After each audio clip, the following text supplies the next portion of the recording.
In this video, I'm going to show you how to import custom textures into the real-time landscaping software. First, the material has to be set up properly. Ideally, images should be in a 1:1 aspect ratio or a square crop. Additionally, the images should be seamless.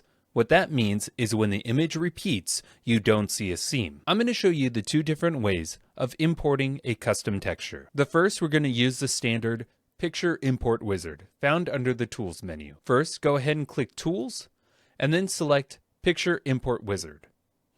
Click Next, and we want to set the picture type to Region Patio Path Pond Stream Fill. Click Next, and go ahead and select where your images are located. I'm going to be using TechoBlock as an example for importing the materials. And then I'm just going to select one of these materials to import. Then I'm going to go ahead and click Next, Next, and Finish. Now we can see that when we use this region, it will use the new imported texture. Another way of importing a custom texture is dragging it directly to the source. We can also drag the images directly into the custom data folder. To do so, we're going to go to Documents, Real-Time Landscaping folder, Custom Data, find the Region folder, and then go ahead and click Custom. Here you can drag and drop all your custom images directly into this folder. Lastly, there is a way where we can create our own custom folders in the materials library.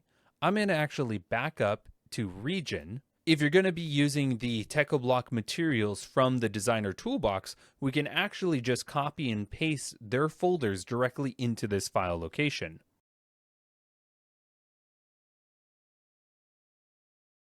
So now if we go to Real-Time Landscaping and we go ahead and click on our region and change the material, we can now see we have our own custom categories on the left.